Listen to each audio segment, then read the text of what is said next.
16 संस्कारांपैकी विवाह हा एक संस्कार मानला जातो। या संस्काराच्या निमित्तानं दोन तरुण मनाला एकत्र आणण्यासाठी विवाहाचा घाट हा सामाजिक सहजीवनाचा भाग म्हणून रचला जातो।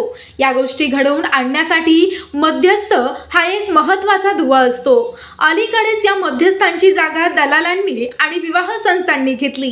पहिली गोष्ट, विवाह संस्थेच्या माध्यमातून लग्न जुळतच नाहीत किंवा जुळण्याचं प्रमाण खूप कमी असतं किंवा जी लग्न जुळतात ती टिकलेलीच असं नाही। त्यामुळे समाजाच्या उतरंडीत असणारा मध्यस्थ हा दुवा जपला गेला पाहिजे। लग्न जुळत असताना मध्यस्थ स्थळ दाखवतो, 10 वेळेस मुलाकडच्यांना मुलीकडच्यांना फोन करतो, स्थळ पाहणीचा कार्यक्रम घडवून आणतो, कधी कधी त्यामध्ये स्वतःचे पैसे देखील खर्च करतो, लग्नामध्ये आहेर अंधन भांडी घेतो। मात्र लग्न लागतं यावेळी नवरदेव नवरीकडचे दोघेही त्या विवाह जोडून आणणाऱ्या मध्यस्थाला विसरून जातात।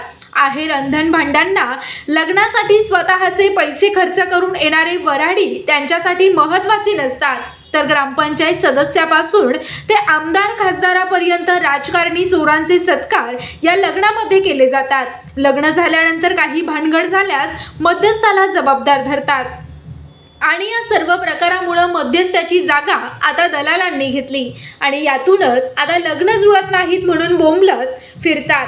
तेव्हा मध्यस्थ जपा, लग्नातील चुकीच्या प्रथा बंद करा। एखाद्यानं केलं म्हणून त्याचं अनुकरण करू नका। प्ले स्टोअरला जाऊन मराठा लग्न अक्षता ॲप डाउनलोड करा। पटलं तर वापरा, नाही पटलं तर सोडून द्या। धन्यवाद। जय जिजाऊ।